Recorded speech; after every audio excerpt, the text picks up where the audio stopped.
Back to Ela's kitchen and beyond. ഇത് ഞാൻ ഉണ്ടാക്കാൻ പോകുന്നത് എഗ് റോസ്റ്റ് ആണ്. അത് താറാമുട്ട വെച്ചാണ് എഗ് റോസ്റ്റ് ഉണ്ടാക്കാൻ പോകുന്നത്. ഇത് നമുക്ക് കോഴിമുട്ട കൊണ്ട് ഇതുപോലെ തന്നെ ഉണ്ടാക്കാവുന്നതാണ്. ഇത് നമ്മൾ നാട്ടില് ചായക്കടയിലും ഹോട്ടലിലും ഒക്കെ കിട്ടുന്ന എഗ് റോസ്റ്റ് ഉണ്ടല്ലോ, അതുപോലത്തെ ഒരു എഗ് റോസ്റ്റ് ആണ്. ഇതിന്റെ പ്രത്യേകത എന്താണെന്ന് വെച്ചാൽ ഇതിനകത്ത് നമ്മൾ ഇഞ്ചിയും വെളുത്തുള്ളിയും ഒന്നും അരിയേണ്ട ആവശ്യമില്ല. കുറച്ച് ഉള്ളി മാത്രം അരിഞ്ഞാൽ മതി. വളരെ പെട്ടെന്ന് തന്നെ തയ്യാറാക്കാൻ പറ്റും. ഇതിന്റെ കൂടെ ഞാൻ ഇന്ന് കുറച്ച് ഇടിയപ്പവും കൂടി ഉണ്ടാക്കുന്നുണ്ട്. അതും എങ്ങനെയാണ് ഉണ്ടാക്കുന്നതെന്ന് ഞാൻ കാണിക്കാം. പലരും പറയാറുണ്ട് ഇടിയപ്പം ഉണ്ടാക്കുമ്പോൾ ശരിയാകാറില്ല, അത് നമ്മളിങ്ങനെ പ്രസ് ചെയ്യുമ്പോൾ വരാറില്ല എന്ന്. നല്ല തിളച്ച വെള്ളം ഉപയോഗിച്ച് നമ്മൾ ഉണ്ടാക്കിയാൽ പെട്ടെന്ന് തന്നെ ഇത് ഇടിയപ്പം ഉണ്ടാക്കാവുന്നതാണ്. നോക്കിയാലോ എങ്ങനെയാണ് നമ്മുടെ മുട്ട റോസ്റ്റും ഇടിയപ്പവും ഉണ്ടാക്കുന്നതെന്ന്. മുട്ട റോസ്റ്റ് ഉണ്ടാക്കാനുള്ള താറാമുട്ടയാണ് ഞാനിവിടെ എടുത്തു വെച്ചിരിക്കുന്നത്. നമുക്കറിയാം നാട്ടിലാണെങ്കിൽ ഇഷ്ടം പോലെ താറാമുട്ട കിട്ടും അല്ലേ.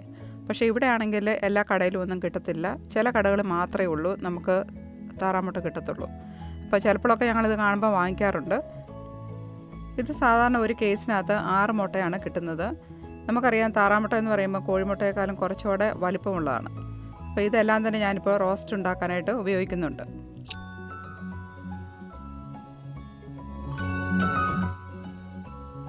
ആദ്യം തന്നെ നമുക്ക് ഈ മുട്ട പുഴുങ്ങാനുള്ള വെള്ളം അടുപ്പത്ത് വെക്കാം. ഞാനിവിടെ കുറച്ച് വെള്ളം തിളപ്പിക്കാൻ വെച്ചിരിക്കുകയാണ്.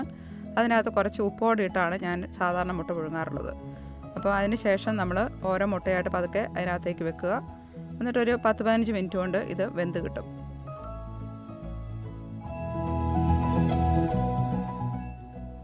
ഇപ്പോൾ ഒരു 15 മിനിറ്റോളം ആയിട്ടുണ്ട്. നമ്മുടെ മുട്ടയൊക്കെ വെന്തിട്ടുണ്ട്. നമുക്കിതൊന്ന് ആറാനായിട്ട് എടുത്തു വെക്കാം. ഈ സമയത്ത് ഞാൻ കുറച്ച് സവോള അരിഞ്ഞു വെച്ചിട്ടുണ്ടായിരുന്നു. ഇതൊരു 3 വലിയ സവോളയാണ് ഞാൻ അരിഞ്ഞിരിക്കുന്നത്.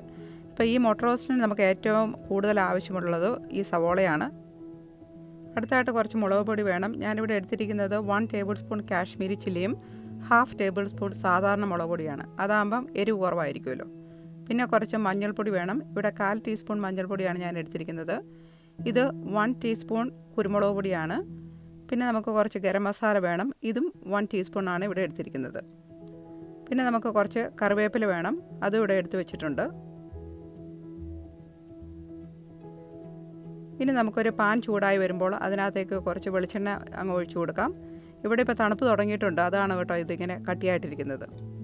അപ്പം ഞാനിവിടെ ഉപയോഗിച്ചിരിക്കുന്നത് ഒരു 2 ടേബിൾ സ്പൂൺ വെളിച്ചെണ്ണയാണ്. അത് ചൂടായി വരുമ്പോൾ കുറച്ച് കടുക് ഇട്ട് കൊടുക്കാം. കടുക് പൊട്ടുന്നത് വരെ നമ്മൾ വെയിറ്റ് ചെയ്യുക. അതിനുശേഷം നമ്മൾ നേരത്തെ അരിഞ്ഞു വെച്ചിരിക്കുന്ന ഉള്ളി അത് മുഴുവനും തന്നെ അങ്ങോട്ട് ഇട്ട് കൊടുക്കുക. അതിൻ്റെ കൂടെ തന്നെ ഞാൻ എപ്പോഴും പറയാറുള്ളത് പോലെ കുറച്ച് ഉപ്പോടെ ആഡ് ചെയ്യാം. കാരണം അത് പെട്ടെന്ന് വാടി വരാൻ വേണ്ടിയാണ്. ഇതെല്ലാം കൂടെ നമുക്ക് നന്നായിട്ടൊന്ന് മിക്സ് ചെയ്യാം. എന്നിട്ട് ഇത് നന്നായി ഒന്ന് വാടാൻ വേണ്ടി വെയിറ്റ് ചെയ്യുക. ഇപ്പോൾ ഒരു കുറച്ച് അങ്ങ് കുക്കായിട്ടുണ്ട്. ഇത്രയും പോരാ, ഒരു കുറച്ച് നേരം കൂടെ കഴിയണം. അപ്പോൾ നമുക്ക് കുറച്ചുകൂടെ വെയിറ്റ് ചെയ്യാം.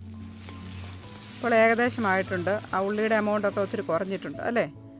അപ്പോൾ ഇനി നമുക്ക് ആ പൊടി ഓരോന്നായിട്ട് ചേർക്കാം. ആദ്യം തന്നെ നമ്മൾ മുളക് പൊടി ആഡ് ചെയ്യുകയാണ്. അപ്പോൾ ഓരോരുത്തരുടെ എരിവ് അനുസരിച്ചാണ് ഈ മുളക് പൊടി ആഡ് ചെയ്യേണ്ടത് കേട്ടോ. ഞാൻ നേരത്തെ പറഞ്ഞ പോലെ ഞാൻ കുറച്ച് മുളക് പൊടിയും ബാക്കി കാശ്മീരി ചില്ലിയാണ് എടുത്തിരിക്കുന്നത്. അതുകൊണ്ട് തന്നെ നമ്മുടെ ഗ്രേവിക്ക് നല്ല കളർ കിട്ടും.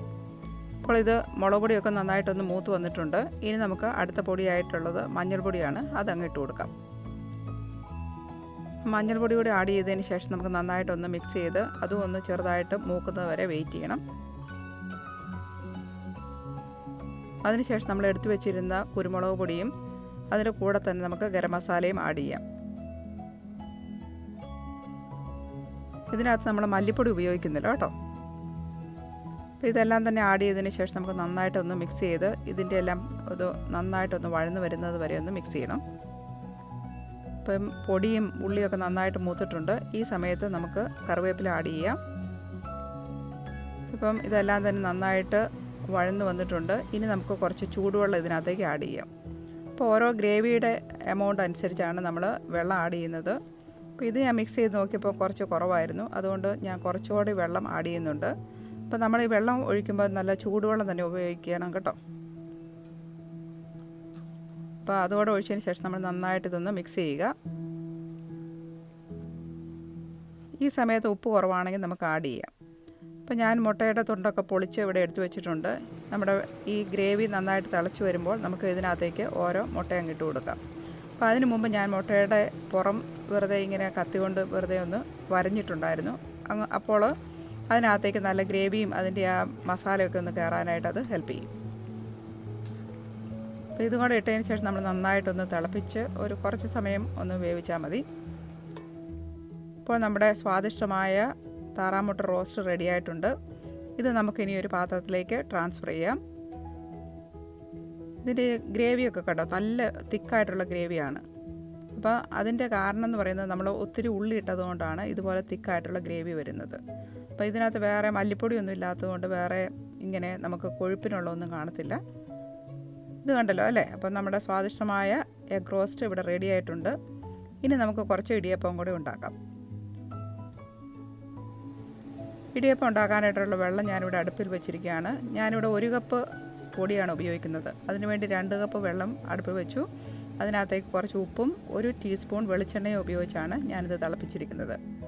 അപ്പോൾ ഞാൻ എടുത്തു വെച്ചിരുന്ന 1 കപ്പ് പൊടിയിലേക്ക് കുറേശ്ശെയായിട്ട് വെള്ളം ആഡ് ചെയ്യുക. ഇടിയപ്പം ഉണ്ടാക്കുമ്പോൾ എപ്പോഴും നമ്മൾ പ്രത്യേകം ശ്രദ്ധിക്കണം. ഇതുപോലെ വെട്ടി തിളയ്ക്കുന്ന വെള്ളമാണ് നമ്മൾ ഉപയോഗിക്കുന്നത്. അപ്പം ഇത് കുറച്ച് ഒഴിച്ചതിന് ശേഷം ബാക്കി ഞാൻ സാധാരണ അടുപ്പയിലോട്ട് തന്നെ വെക്കും. അപ്പോൾ അത് നന്നായിട്ട് തന്നെ ചൂടായിട്ടിരിക്കും. അപ്പം അല്ലെങ്കിൽ പിന്നെ തണുത്ത് പോയി കഴിഞ്ഞാൽ നമ്മൾ പിന്നെ ആഡ് ചെയ്യുമ്പോൾ അത് ശരിയാകത്തില്ല. അതുകൊണ്ട് നമ്മളെപ്പോഴും തിളച്ച വെള്ളം തന്നെ ഉപയോഗിക്കണം. ഇപ്പോൾ ഇടിയപ്പം ഉണ്ടാക്കാൻ വേണ്ടി നമ്മുടെ ഇഡ്ഡലി പാത്രം ഞാനിവിടെ എടുത്തു വെച്ചിട്ടുണ്ട്. അതിനകത്ത് കുറച്ച് എണ്ണ തടവിയതിന് ശേഷം കുറച്ച് തേങ്ങ ഇട്ടിരിക്കും. അതിന് മുകളിലേക്കാണ് ഞാൻ ഇതുപോലെ പ്രസ് ചെയ്ത് ഇടുന്നത്. ഇത് വളരെ ഈസി ആയിട്ട് നമുക്ക് പ്രസ് ചെയ്യാൻ പറ്റുന്നുണ്ട്. ഇത് എന്തെങ്കിലും ഹാർഡായിട്ട് തോന്നുന്നുണ്ടെങ്കിൽ നമ്മൾ കുറച്ചുകൂടി തിളച്ച വെള്ളം ആ മാവിനകത്തേക്ക് ഒഴിച്ചതിന് ശേഷം നമ്മൾ ഒന്നുകൂടെ അങ്ങ് ചെയ്താൽ മതി. അപ്പോൾ അത് ശരിയായിക്കോളും. ഇനി നമുക്കിതൊന്ന് സ്റ്റീം ചെയ്തെടുക്കണം. അതിനുവേണ്ടി നമ്മുടെ ഇഡ്ഡലി പാത്രത്തിലേക്ക് അത് വെക്കുകയാണ്. ഇപ്പോൾ ഏകദേശം ഒരു 15 മിനിറ്റ് കഴിഞ്ഞിട്ടുണ്ട്. ഇതെല്ലാം നന്നായിട്ട് വെന്തിട്ടുണ്ട്. ഇനി നമുക്കതൊന്ന് മാറ്റി വെക്കാം. അത് ആറാനായിട്ടാണ് നമ്മളിത് മാറ്റി വെക്കുന്നത്. ഇതെല്ലാം തന്നെ റെഡി ആയിട്ടുണ്ട്. വളരെ സോഫ്റ്റ് ആയിട്ടുള്ള ഇടിയപ്പമാണ് കേട്ടോ. ഇനി നമുക്ക് കുറച്ച് മുട്ട റോസ്റ്റ് കൂടെ കൂട്ടി അതങ്ങ് കഴിച്ചാലോ. അപ്പോൾ ഞാനൊരു മുട്ടയോടെ എടുത്ത് വെക്കുകയാണ്. ഇത് രണ്ടും കൂടെ കൂട്ടി നമുക്കൊന്ന് കഴിച്ച് നോക്കാം. അതിൻ്റെ കൂടെ കുറച്ച് ഗ്രേവിയോടെ നമുക്ക് ആഡ് ചെയ്യാം. അപ്പം നമുക്കൊരു ചെറിയ പീസ് എടുത്തിട്ട് കുറച്ച് ഇടിയപ്പം കൂടെ കൂട്ടി അങ്ങ് കഴിച്ചാലോ. ഇത് വളരെ ടേസ്റ്റി ആയിട്ടുള്ള ഒരു ഡിഷാണ്. നിങ്ങളെല്ലാവരും തന്നെ ഒന്ന് ട്രൈ ചെയ്യണം കേട്ടോ. അപ്പോൾ ഈ മുട്ട റോസ്റ്റ് ഉണ്ടാക്കാനായിട്ട് ഒട്ടും സമയം എടുക്കത്തില്ല. കുറച്ച് ഉള്ളി വഴറ്റുന്ന സമയം മാത്രം മതി. തീർച്ചയായും നിങ്ങളൊന്ന് ട്രൈ ചെയ്യേണ്ട ഒരു വിഭവം തന്നെയാണ് കേട്ടോ. നിങ്ങളെല്ലാവരും കണ്ടല്ലോ അല്ലേ എഗ് റോസ്റ്റ് എങ്ങനെ ഉണ്ടാക്കുന്നതെന്ന്? വളരെ എളുപ്പമല്ലേ? പെട്ടെന്ന് തന്നെ തയ്യാറാക്കാൻ പറ്റുന്ന ഒന്നാണ്. നമ്മൾ കുറച്ച് ഉള്ളി മാത്രം അരിഞ്ഞാൽ മതിയായിരുന്നല്ലോ. അപ്പം നിങ്ങളെല്ലാവരും ഇതൊന്ന് ഉണ്ടാക്കി നോക്കുക. അതിൻ്റെ കൂടെ ഇടിയപ്പം ഉണ്ടാക്കി നോക്കുക. നമുക്ക് അപ്പത്തിൻ്റെ കൂടെയും അല്ലെങ്കിൽ ചപ്പാത്തിയുടെ ഒക്കെ കൂടെ ഈ എഗ് റോസ്റ്റ് കഴിക്കാവുന്നതാണ്. നിങ്ങൾ ഉണ്ടാക്കി നോക്കിയിട്ട് നിങ്ങൾക്ക് ഇഷ്ടപ്പെടുന്നുണ്ടെങ്കിൽ നിങ്ങളുടെ ഫ്രണ്ട്സൊക്കെ ആയിട്ട് ഷെയർ ചെയ്യുക. അതുപോലെ തന്നെ നിങ്ങൾക്ക് എൻ്റെ ചാനൽ ഇഷ്ടപ്പെടുന്നുണ്ടെങ്കിൽ അതൊന്ന് സബ്സ്ക്രൈബ് ചെയ്യുക. അപ്പോൾ ഞാൻ ഓരോ ആഴ്ച ഇടുന്ന വീഡിയോസ് നിങ്ങൾക്ക് അതിൻ്റെ നോട്ടിഫിക്കേഷൻ കിട്ടും. അടുത്ത ആഴ്ച നമുക്ക് വേറെ വീഡിയോയുമായിട്ട് കാണാം. Stay tuned. Bye for now.